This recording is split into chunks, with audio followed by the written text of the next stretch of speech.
Year 7, the Friday lesson for Macbeth. On the Wednesday lesson, we asked you to do some creative work, write Macbeth's diary. Very impressed with how you captured that sense that Macbeth is feeling all powerful.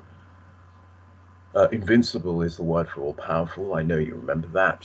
But although he feels invincible, Macbeth decides to attack the family of witch Thane. Do you remember that? Remember the witches told him, beware the Thane of Fife, Macduff, in fact. They also told him that he is fine as long as a wood doesn't move to a hill, and that he is all powerful because no man born of woman can harm him. Today we're going to work a lot with epithets, and how effectively they're used in these two scenes and throughout the play. So an epithet is a descriptive label, a nickname, a pet name. If you've ever been called Dear One or Little Poppet or Munchkin or something like that, or even something less polite, these are known as epithets, descriptive labels. So what epithets have been used so far to show both the good and the bad sides to Macbeth? Remember, well, let me help you with the good side. At the beginning of the play, he was known as brave Macbeth. He was also called worthy cousin by Duncan, but later on, he's described in less flattering terms. So what are those? How is both the good and the bad side of Macbeth summed up in epithets? Lady Macbeth, then, she suggested her husband should be a serpent, another epithet. How's that effective?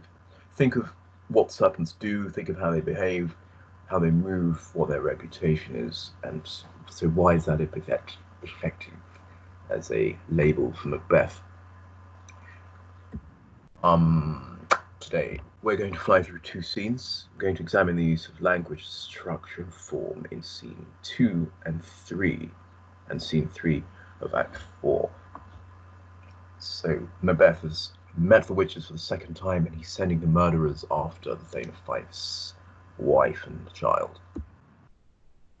I'll give you the questions now as well as later. So on epithet, how are the epithets Lady Macduff uses towards her son effective? She calls him, she refers to him as a little bird, a little chick. She calls him a little monkey as well. Why are they effective? What do the murderers call the son, and how is this word effective? And how the epithets Macduff uses towards Macbeth effective. So towards the end of the second scene we're going to read, tell me how are they effective. And what does he plan to do next? So we start reading. I need to show you some key words.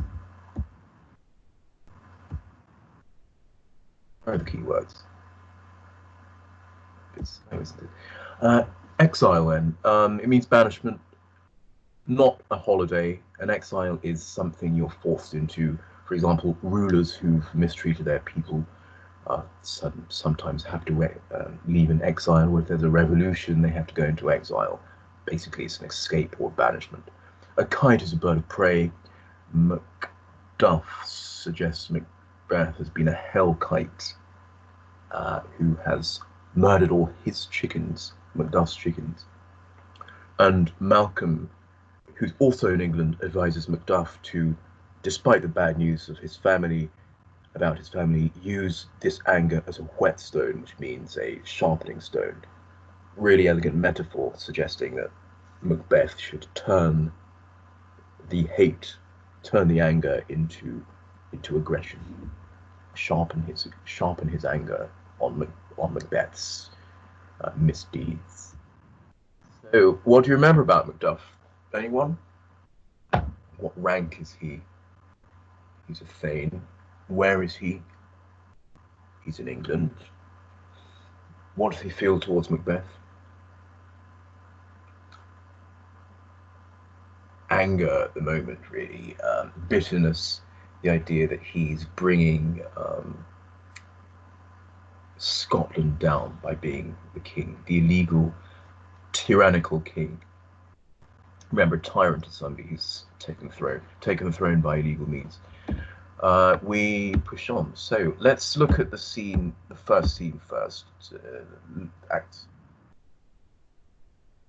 Look at the epithets Lady Macduff uses to address her son. What do they tell us about him? And then what do the murderers call the son? What does this emphasize? So we leave PowerPoint. We move over to Edge. We struggle as usual to find Edge. We find Edge. We find scene 2 and go to the top. So at the early stages of scene 2, Lady Macduff is speaking to the Thane of Ross. His flight was madness. He, Macduff, should not have left his wife. He calls him a traitor for leaving his babes, his mansion and titles, to defend his reputation by saying he's noble, cruel are the times. We are traitors and do not know ourselves, so there's a lot of suspicion in the court of Macduff. Ross takes his leave, so leaves Lady Macduff with her son, who says, we are birds, mother, we're all birds. Lady Macduff says, how will you live without a husband? Imagine your father's dead. She is feeling very bitter towards her husband. He's dead, consider him dead. How will you do for a father? Your father is a traitor. Was my father a traitor, mother? Aye, that he was. So she is feeling betrayed by her husband who's left her in danger. Son says, what is a traitor? One that swears and lies, replies her mum. What should happen to traitors? They should be hanged. Who must hang them? I said hanged because if you're talking about hanging as an execution, it's the word hanged rather than hung. Paintings should be hung, or hanging baskets should be hung, but traitors should be hanged as a punishment. Lady Macduff says the honest men should hang the traitors. This is ironic. Remember, irony is a word that has the opposite effect of what it's supposed to. The honest men are not people like Macbeth, but he is behaving as if he is the honest one. So then a messenger comes in, enters and says that there's some danger approaching you, but I can stay here no longer. So he leaves. Doesn't it? He sends her into panic and then leaves. Where should I go? Whither should I fly? I can't leave. I'm going to put up a womanly defense and stay with you. Then the murderers enter, and here are the epithets. I should, by the way, on epithets, I should point out that Lady Macduff calls her son a poor monkey.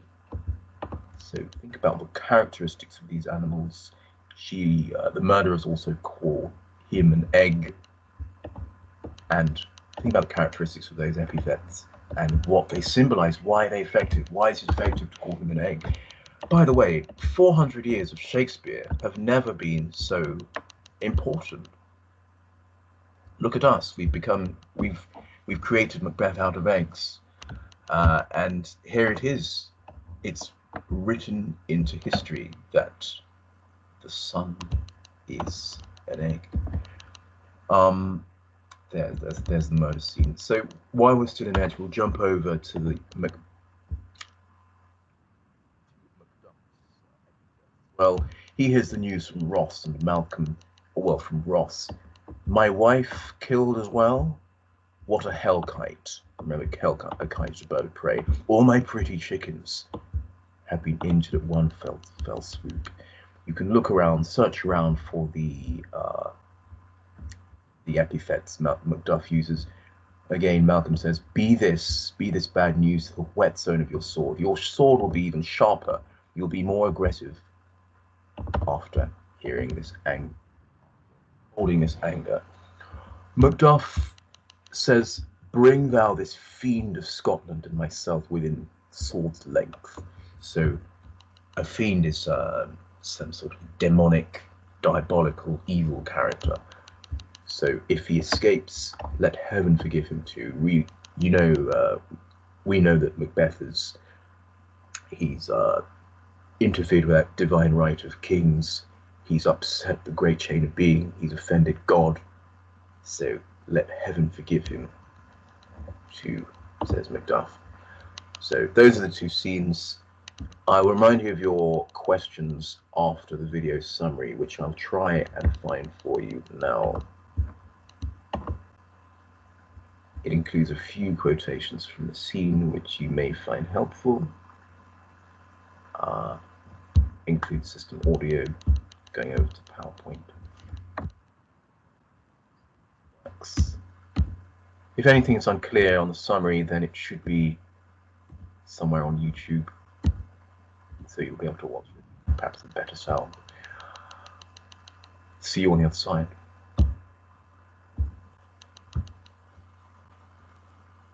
Students, welcome to the Heath.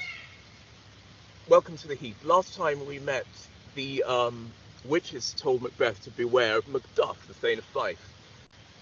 Macbeth is now sending his murderers to continue doing his dirty work.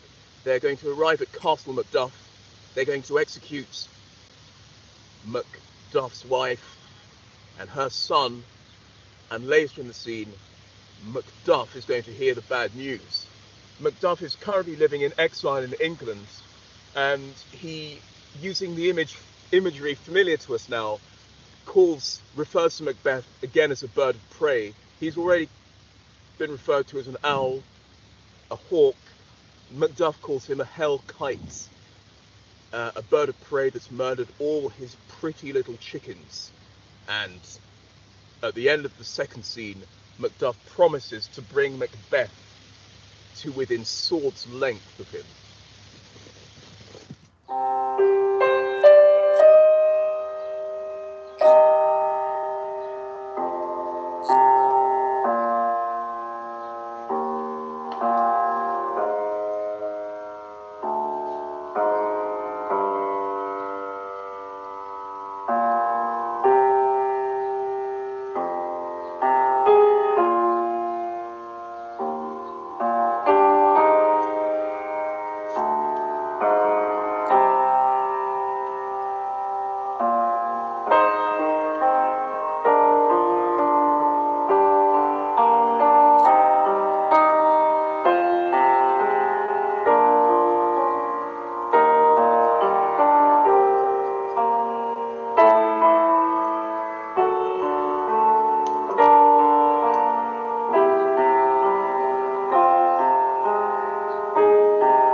Okay, so those questions again, where are they?